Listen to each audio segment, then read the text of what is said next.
আজি হল 5 সেপ্টেম্বৰ সৰ্বপল্লী ৰাধাকৃষ্ণদেৱৰ জন্মদিনটোৱে শিক্ষক দিৱস হিচাপে পালন কৰা হয়। নমস্কাৰ বন্ধু বান্ধৱীসকল, সকলোকে স্বাগতম জনাইছো মোৰ ভিডিঅ'টোৰ মাজলে। আৰু আজি ভিডিঅ'টো অকমান বেলেগ ধৰণৰ, আপোনালোকে যাতে বেয়া নাপায়, কাৰণ মই আজি যিখিনি কথা ক'বলৈ লৈছো সেইখিনি শিক্ষাৰ লগতে জড়িত। আৰু শিক্ষক দিৱস বুলি কোৱাৰ লগে লগে আগৰ দিনবিলাকলৈ মনত পৰে। 5 পইচা নে 10 পইচা আছিলে, এটা টিকট আমি এইখিনিতে লগাই লওঁ। আলপিং নাছিলে, পিং এটাকে মাৰি পেলাই এইখিনিতে লগাই লওঁ, আৰু সেইটোৱে আমাৰ খুব আনন্দ। কিন্তু আজিকালি সেই টিকটটো দিয়ে নে নিদিয়ে, কি ক'ত নাজানো। আৰু কি হৈ গ'ল, এতিয়া আধুনিক হৈ গ'ল, কিন্তু আমাৰ দিনত সেইটো নাছিলে। মাত্ৰ সেই টিকেটটোৱে আমাৰ মানে বহুত একেবাৰে আপুৰুগীয়া সম্পত্তি যে তেনেকৈ লৈ পেলাই আমি ইউনিফৰ্মৰ ওপৰতে মাৰি ঘূৰি ফুৰিছিলোঁ। আৰু সঁচাকৈ সেই দিনটো আছিলে বহুত ভাল লগা দিন এটা। সেইবিলাক দিন এতিয়া নাই। আৰু এতিয়া আমাৰ শিশুসকলে বাৰু গম পায়নে, শিক্ষক দিৱসৰ দিনাখনে বাৰু কিছুমান অনুষ্ঠান পাতে, আৰু আমাৰ শিশুসকলে বাৰু গম পায়নে যে এতিয়াৰ শিক্ষামন্ত্ৰী কোন, এতিয়াৰ শিক্ষামন্ত্ৰীজন এনেকুৱা, কেতিয়া মেট্ৰিক পৰীক্ষাৰ ৰিজাল্ট দিব, কেতিয়া মেট্ৰিক হ'ব, কেতিয়া হায়াৰ ছেকেণ্ডেৰী পৰীক্ষা হ'ব, কেতিয়া হায়াৰ ছেকেণ্ডেৰী ৰিজাল্ট দিব, সেইবিলাক তেওঁ একো গমেই নাপায়। আৰু গম পায় কোনে জানেনে? আমাৰ মুখ্যমন্ত্ৰীয়ে। গতিকে এনেকুৱা এজন মন্ত্ৰী পাতি থৈছে, এনেকুৱা এজন ব্যক্তিক মন্ত্ৰী পাতি থৈছে, তেওঁ একো দেশ দুনিয়াৰ কথা গমেই নাপায়। আৰু আজি শিক্ষক দিৱসৰ দিনাখনে কিছু শিক্ষক ক'লা বেজ আৰু হাতত কাঢ়ি লৈ পেলাই তেওঁলোকে প্ৰতিবাদ কৰিবলগীয়া হৈছে, আৰু এটা চেনেলত আহি উপস্থিত হৈছে। সেইখিনিতো কম। আৰু শিক্ষাৰ লগতে যিহেতু জড়িত, আজি এটা মই নিউজ দেখিলোঁ। নিউজটো কি জানেনে? নৱাগত আদৰণি। আপোনালোকেতো গমেই পায় কলেজসমূহত হয়, আৰু সেই নৱাগত আদৰণিত কেনেকুৱা এটা অনুষ্ঠান নহয়নে? আৰু সেই অনুষ্ঠানবিলাকত আগতে কিমান এটা ভাল লাগিছিলে, কিমান গণ্যমান্য ব্যক্তিসকলক তাত নিমন্ত্ৰণ কৰে। আৰু এতিয়া বোলে কি হৈছে, মই সেই নিউজটো দেখি হতবাক। তাত কাক মাতে জানেনে? কিছুমান ফকতীয়া ইউটিউবাৰক। আৰু সেই ফকতীয়া ইউটিউবাৰবিলাকক বাৰু সেই কলেজবিলাকত মতা কিবা কাৰণ থাকিব লাগেনে বাৰু? আৰু মাতে কোনে? এইবিলাক লিড লয় কোনে বাৰু? আপোনালোকে নিজে কওকচোন। গতিকে এতিয়া ৰখাতলে নাযাবনে বাৰু? সেইবিলাকক মতাৰ কাৰণে এতিয়া ৰখাতলে গৈছে আমাৰ ছাত্ৰ ছাত্ৰীসকল। কি যুক্তিত বাৰু ইউটিউবাৰসকলক মাতিব লাগে আপোনালোকে কওকচোন? নে শ্ব' কৰিবলৈ যে আমাৰ কলেজখনৰ হৈ পেলাই আমি কিমান হেৰিকে পাতিলোঁ, তহঁতে আমাক ফ'কাছ কৰ, সেইটো কাৰণে নেকি বাৰু? সেই মই নিউজটো দেখি পেলাইহে কথাটো ক'লোঁ দেই। কাৰ কি মতলব নাজানো। আৰু মই ভাবোঁ এই ক্ষেত্ৰত সকলো কলেজৰটো প্ৰিন্সিপাল হওক বা হেৰি হওক, প্ৰফেচাৰনী, তেওঁলোকে এইবিলাকত অলপ চকু কাণ দিব লাগে। ইমানো ল'ৰা ছোৱালীবিলাকক দিব নালাগে যে তহঁতে এইটো দায়িত্ব ল, তহঁতে আমুক ইউটিউবাৰক মাত, তামুক ইউটিউবাৰক মাত। এইটো কিন্তু গ্ৰহণযোগ্য নহয় শিক্ষা অনুষ্ঠানত। অইনবিলাক কিবা পাতিছ, ফাংচন পাতিছ, তেতিয়া বেলেগ কথা, কিন্তু কলেজৰ ক্ষেত্ৰত বা শিক্ষা অনুষ্ঠানৰ ক্ষেত্ৰত এইবিলাক নহয়। আৰু দুখিত মই যে আজি শিক্ষক দিৱসৰ দিনাখন এইটো কথা কৈছোঁ, আপোনালোকে ভুল নুবুজিব কথাটো দেই। মই সেই নিউজটো দেখি পেলাইহে ক'লোঁ। আৰু মই যে ক'লোঁ অলপ শিক্ষক আজি সেই ক'লা বেজ পৰিধান কৰি পেলাই বা হাতত কাঢ়ি লৈ পেলাই তেওঁলোক উপস্থিত হৈছে এটা চেনেলত। আৰু কি চেনেল জানেনে? নিউজ চেনেলত। আৰু কোনটো চেনেলত জানেনে? মই কৈ দিওঁ শুনক, কচ কাৰেণ্টত। আৰু যিহে নেকি মই কচ কাৰেণ্টৰ নিউজহে বেছিকৈ দিওঁ আপোনালোকৰ মাজলৈ, কাৰণ তাত সত্য শুদ্ধ নিউজবিলাক পোৱা যায়। আৰু আপোনালোকেও মোৰ সেই নিউজবিলাক চাই বহুত সুন্দৰ সুন্দৰ কমেণ্ট কৰে, আৰু সেইকাৰণে মোৰ ফালৰ পৰা বহুত ধন্যবাদ। আৰু মোৰ ভাল লাগে তেনেকুৱা কিছুমান কি বুলি ক'ম এতিয়া, লাগতিয়াল বুলি ভাবোঁ মই। তেনেকুৱা নিউজবিলাক মই লাগতিয়াল বুলি ভাবোঁ। আপোনালোকে মোক যি বুলি নকওক, মই সেইটো বেয়া নাপাওঁ, কিন্তু মই তেনেকুৱা নিউজবিলাকে লাগতিয়াল বুলি ভাবোঁ। সেইখিনি আছিলে কথা। আৰু আপোনালোকৰ মাজলৈ মই সেই শিক্ষকসকলৰ অলপমান ভিডিঅ' আগবঢ়াই দিছোঁ, চাওক। হাতত কাঢ়ি আৰু কলা বেজ পৰিধান কৰি তেওঁলোকে আজিৰ দিনটোত প্ৰতিবাদী কাৰ্যসূচী গ্ৰহণ কৰিছিল, কাৰণ তেওঁলোক এদিন দুদিন, এবছৰ দুবছৰ নহয়, তেওঁলোক বহু বছৰ শিক্ষকতা কৰিছে, কিন্তু তেওঁলোকৰ কাৰোবাৰ এই মুহূৰ্তত চাকৰিত সংকট আহিছে, কাৰোবাৰ দৰমহা নাই। এনেধৰণৰ একাধিক শিক্ষক আজিৰ ৰাজ্যখনত আছে। এতিয়া শিক্ষকক দুটা শ্ৰেণীত ভাগ কৰা হৈছে, কোনোবা বেতন পোৱা, কোনোবা বেতন নোপোৱা।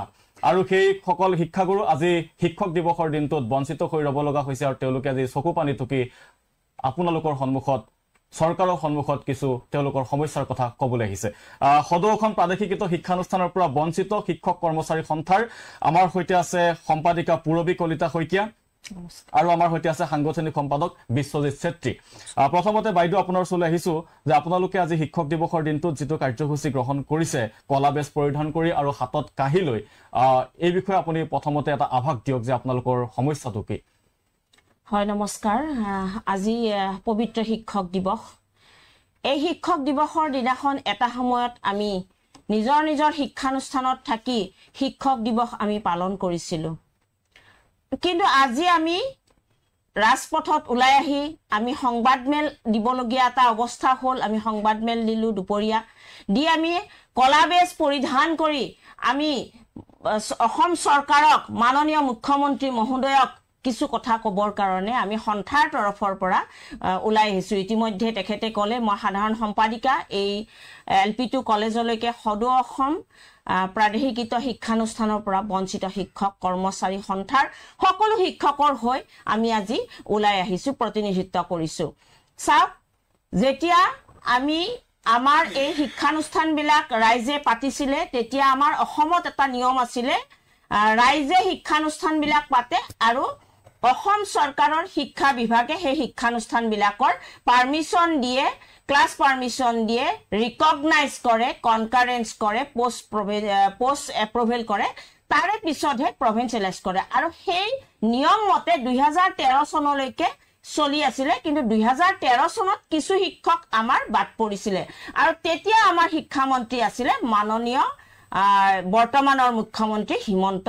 বিশ্ব শৰ্মা দেৱ আৰু হিমন্ত বিশ্ব শৰ্মা দেৱে তেতিয়া কৈছিলে এই শিক্ষকসকলক পুনৰাই তেওঁলোকক এপইন্টমেন্ট দিয়া হ'ব বা নিযুক্তি দিয়া হ'ব ঠিক সেইদৰে তেওঁ যেতিয়া দল হলাই বিজেপিত আহিলে তেতিয়া 2016 চনৰ প্ৰতিখন নিৰ্বাচনী সভাত তেওঁ কৈছিলে যে 45 দিনৰ ভিতৰত যিমান ভেঞ্চাৰ স্কুল আছে সকলো ভেঞ্চাৰ স্কুলৰ শিক্ষকসকলক নিযুক্তি দিয়া হ'ব বা ভেঞ্চাৰ স্কুলবিলাক প্ৰভিন্সিয়েলাইজ কৰা হ'ব আমি তেওঁৰ কথাত পতিয়ন গৈ আমি বিজেপি চৰকাৰক আদৰি হাদৰি আনি আমি গাদীত বহুৱালো কিন্তু 2017 চনত তেওঁলোকে এনেকুৱা এখন আইন আনিলে যিখন আইনক আজি আমি শিক্ষক হত্যাকাৰী আইন বুলি অভিহিত কৰিছো সেই আইনখনত কিছুমান সৰু সৰু ধাৰা উপধাৰা দিলে যিবোৰ ধাৰা উপধাৰাৰ কাৰণে আজি আমি বছৰৰ পিছত বছৰ ধৰি আমি ৰাজপথত আন্দোলন কৰিবলগীয়া হৈছে বহুত শিক্ষকে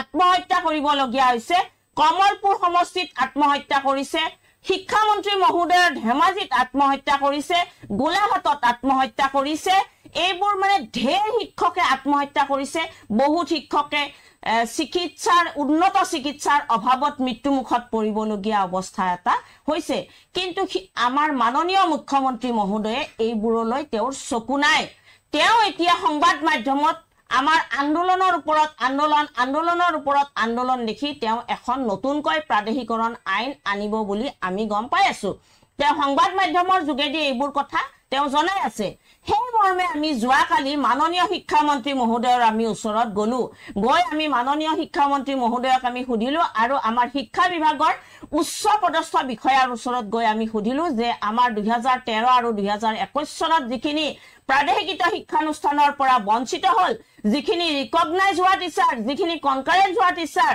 যিখিনি 2006 চনৰ আগত প্ৰতিষ্ঠা হোৱা শিক্ষানুষ্ঠান যিখিনি শিক্ষকে 10 বছৰৰ অধিক কাল শিক্ষকতা কৰিলে সেই শিক্ষকসকলক আপোনালোকে নিযুক্তি দিবনে নিদিয়ে পঞ্চায়তে শিক্ষামন্ত্ৰী আৰু উচ্চ পদস্থ বিষয়াজনে ক'লে যে আপোনালোকৰ নহয় তেতিয়া আমি প্ৰশ্ন কৰিছিলো তেতিয়া কাৰ হ'ব তেতিয়া তেওঁলোকে ক'লে কিছু সংখ্যক মানে ৰৈ যোৱা ভেঞ্চাৰ স্কুলৰ হ'ব গতিকে এই বৈষম্য নীতি আজি আপোনালোকৰ চেনেলৰ যোগেদি মাননীয় মুখ্যমন্ত্ৰী মহোদয়ক ক'বলৈ বিচাৰিছো এই বৈষম্য নীতি আমাৰ লগত নচলিব আমি ৰাজপথত ওলাই আহিম আজি আপুনি মন্ত্ৰী পত্নীয়ে কি খাব বিধায়কৰ পত্নীয়ে বিধায়কৰ পদটো যোৱাৰ পিছত কি খাব মন্ত্ৰীত্ব যোৱাৰ পিছত মন্ত্ৰীজনে কেনেকৈ চলিব সেইটো কথা আপুনি চিন্তা কৰিছে কিন্তু শিক্ষক সমাজৰ মেৰুদণ্ড আপুনি এই মেৰুদণ্ডক ভাঙি চুৰমাৰ কৰি দিছে এই শিক্ষকৰ সৃষ্টি কোনে কৰিছিলে ৰিকগনাইজ কোনে কৰিছিলে কনকাৰেন্স কোনে কৰিছিলে আপুনি কৰিছিলে